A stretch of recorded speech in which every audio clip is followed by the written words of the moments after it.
Assalamualaikum, Anda mengakses channel Al-Fat Inspiratif tentang sosok Roky Gerung yang tengah dihadapkan pada masalah hukum.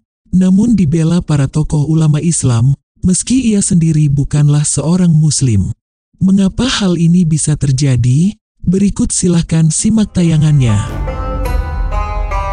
Viral diberitakan berbagai media, Roky Gerung saat ini tengah dalam ancaman tindakan hukum karena menyebut Presiden Jokowi sebagai bajingan tolol. Ada yang pro maupun kontra dengan apa yang disampaikan Roky Gerung tersebut. Beberapa tokoh Islam ada yang terang-terangan menyatakan membela Roky Gerung. Mantan Ketua MUI yang juga mantan Ketua Umum PP Muhammadiyah, Kiai Haji Profesor Dr. Din Syamsuddin, menyatakan bahwa dirinya berada pada jalan yang sependapat dengan kritik yang disampaikan oleh Roky Gerung tersebut. Pernyataan tersebut disampaikan oleh Prof. Din Syamsuddin dalam acara Kabar Petang TV One tanggal 5 Agustus tahun 2023. Ya, hanya menyangkut etika dan moralitas saja. Oke. Sebuah kritik, pikiran, bagaimanapun ekspresinya, kemudian saya akan pasang badan, itu kan unjuk kekuatan, bukan kekuasaan saja. Ya. Dan itu bersifat fisikal, badan. Maka saya katakan, saya akan bersama Roky Gerung berada di sampingnya untuk adu otak. Mari kita berdiskusi dan berdebat tentang substansi kritik. Betulkah apa yang dikritik? Ya, kita tidak masuk ke substansi saat ini. Yang pada hemat saya, apa yang disampaikan itu disampaikan oleh banyak cendekiawan. Bahwa ada diksi-diksi dari Roky Gerung, ya, itu merupakan gaya seseorang. Dan saya amati banyak jejak digital, bahkan ada seorang kiai besar sudah menggunakan istilah yang sama beberapa waktu yang lalu. Kenapa baru kali ini dipersoalkan terhadap seorang Roky Gerung? Jadi lebih kepada persoalan budaya politik yang harus kita kembangkan. Di era demokrasi, apalagi yang berdasarkan Pancasila, yang seyogianya cobalah ditanggapi. Karena berhubungan dengan Presiden Jokowi, apakah ada aduan dari Presiden Jokowi? Dan yang kedua, apakah substansi kritiknya benar atau tidak? Itu yang saya kira perlu didialogkan dan bahkan bila perlu diperdebatkan. Lain halnya dengan Wakil Ketua Pengurus Wilayah Nahdlatul Ulama Jawa Timur Abdus Salam Shohib yang akrab disapa Gus Salam. Gus Salam menilai sudah sepatutnya lembaga penegak hukum fokus pada kasus yang lebih besar ketimbang ucapan bajingan tolol Roky Gerung. Semua menyadari statement Roky Gerung sangat tidak beradab, namun sebaiknya penyelenggara negara fokus menangani kasus-kasus hukum yang besar lebih dulu. Misalnya kasus korupsi yang telah menyandera Indonesia, kemiskinan dan ketidakadilan yang menghambat proses kemajuan bangsa, kata Gus Salam sebagaimana dilansir dari CNN Indonesia, tanggal 7 Agustus tahun 2023. Menanggapi polemik yang tengah dialami Roky Gerung gara-gara ucapannya tersebut, Ustadz Abdul Somad yang akrab disapa UAS, meresponnya dengan mengunggah lirik lagu Emang Dasar milik Ben Wali di akun Instagram Ustadz Abdul Somad, yang kemudian menjadi perhatian bahkan viral lantaran di dalamnya ada kata bajingan dalam lirik lagu Emang Dasar milik Ben Wali. Roky Gerung bukanlah seorang muslim, ia bukan pula tokoh muslim, juga bukan aktivis Islam, atau bukan juga anggota suatu ormas Islam, tapi mengapa para tokoh Islam sekelas Kiai Din Syamsuddin, UAS, atau Gus Salam memperlihatkan keberpihakannya pada Roky Gerung? Menurut Guru Besar Universitas Islam Negeri Banten, Profesor Dr. Fauzul Iman, Roky Gerung adalah seorang Islam yang belum bersyahadat. Pernyataan tersebut dia sampaikan ketika diwawancarai Hersubino Arif di kanal YouTube-nya Rabu tanggal 27 Oktober tahun 2021. Roky Gerung itu Muslim yang belum bersyahadat. Itu karena secara substansial dan perilaku-perilakunya sebetulnya sudah Islami, kata Prof. Fauzul Iman. Fauzul memberi contoh, Roky Gerung yang misalnya secara prinsip selalu tegak untuk mengkoreksi, melakukan kritisi terhadap situasi yang kadang membungkam masalah-masalah demokrasi. Dia tegas secara prinsip membahas kesejahteraan, ekonomi, demokrasi. Maka itu, saya kira secara substansial Rocky Gerung sudah Islam.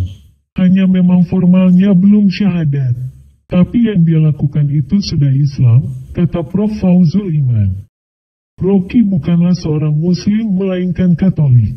Walaupun sampai sekarang ia tidak pernah mengungkapkan tentang agamanya di setiap kesempatan saat berbicara di depan publik. Mengutip pada penelusuran denpasar.suara.com, Rocky sering mempelajari tentang Islam dengan membaca. Dalam suatu kesempatan wawancara eksklusif bersama Karni Ilyas, Rocky Gerung sempat mengutip surat Al-Fajr untuk menegaskan keyakinannya bahwa Tuhan mengawasi seluruh manusia dan memahami perbuatan baik maupun buruk mereka. Rocky tidak mengutip literasi agama yang dianutnya, tapi ia memilih mengutip literasi dari kitab suci Al-Quran, yaitu surat Al-Fajr. Ini memperlihatkan bahwa Rocky Gerung memiliki banyak pengetahuan tentang Islam dari berbagai literasi yang ia baca. Dan ia meyakini akan hal tersebut melebihi literasi dari kitab suci lainnya.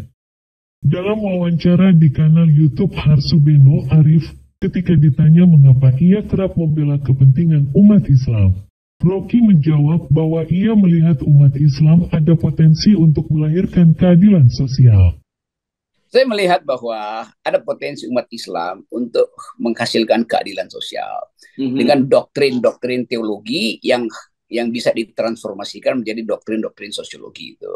Jadi bagian vertikal, bagian akidah itu kalau dia dirambatkan ke bagian muamalah yang horizontal, dia justru bisa berujung pada Pancasila tuh, soal keadilan sosial, kemanusiaan dan beradab.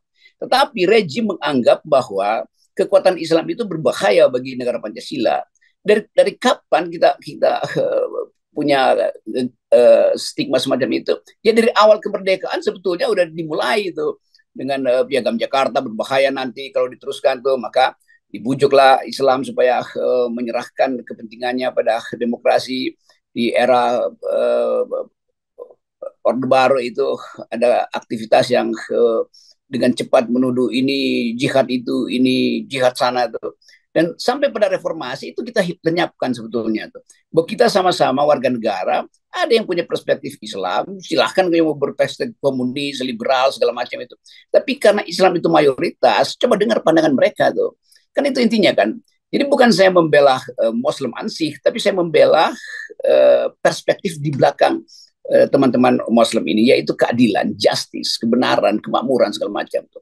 Nah itu makin menjadi-jadi di era Pak Jokowi. Disingkirkan ustadz-ustadz yang kritis dianggap itu akan memberikan negara Islam. Saya bicara dengan Habib Rizik, bicara dengan semua tokoh, saya diskusi dengan pesantren di Ngeruki, di Madura segala macam tuh. Kemarin saya ngomong dengan bahkan aktivis-aktivis yang masih percaya pada negara Islam Indonesia di kaki Gunung Galunggung. Mereka bilang enggak, kami menuntut keadilan. Tetapi yang ada di kepala kami ya cuma ajaran Islam. Karena itu kami ingin ajaran Islam juga didengar sebagai perspektif untuk menghasilkan keadilan. Saya bilang itu fair betul kan. Jadi orang belum dengar argumennya udah menganggap kalau bendera Islam dinaikkan itu artinya radikal, itu artinya teroris. Di situ nggak benernya itu. Padahal sebetulnya negeri ini dari awal diasuh oleh pemuka-pemuka, pejuang-pejuang yang memang benderanya Islam. Kan yang berjuang melawan Belanda ya pasti kekuatan Muslim kan. Karena pada waktu itu juga Belanda bahkan dianggap sebagai Kristen. Tapi sekali lagi itu udah kita selesaikan pada waktu kita menganut prinsip kedaulatan rakyat, bukan kedaulatan agama.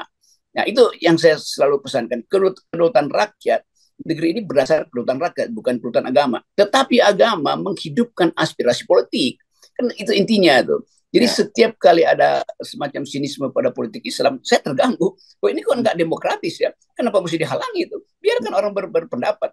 Tapi dia mau bikin negara Islam, ya biarkan aja dia punya gagasan membuat negara Islam. Toh pada akhirnya itu akan ada syarat-syarat teknis mampu apa tidak. Tetapi sebagai gagasan jangan dicegah tuh. Karena satu waktu mungkin itu terwujud. Demikian juga kita berpikir Indonesia nih NKRI harga mati itu. Ya mungkin satu waktu kita jadi negara federal kok. Kenapa mesti dengan harga mati itu? Jadi saya kira itu argumen yang paling kuatnya adalah menginginkan ada perspektif untuk dibicarakan, dan perspektif justice, keadilan versi Islam sangat layak untuk dipertimbangkan sebagai alternatif di dalam kita membangun negara. Inilah mengapa ketika saat ini Rocky Gerung tengah dihadapkan pada ancaman hukuman pidana karena ucapannya dianggap menghina Presiden Jokowi. Beberapa tokoh ulama menyatakan keberpihakannya kepada Rocky Gerung. Sebagaimana yang Allah sampaikan dalam Quran Surat Ali Imran ayat 190-191, bahwa mereka yang disebut manusia ulil albab adalah yang senantiasa menggunakan akalnya untuk mentadaburi, mengobservasi, memikirkan, menghayati, mengintrospeksi akan adanya sesuatu yang telah diciptakan oleh Sang Halik, termasuk juga untuk mentadaburi kondisi kebangsaan saat ini. Terima kasih, semoga bermanfaat. Tayangan ini merupakan kreasi dakwah digital Masjid Al-Fat Bratang, Surabaya, Indonesia. Jangan lupa subscribe, insya Allah berpahala. Dan agar Anda tidak tertinggal tayangan inspiratif berikutnya.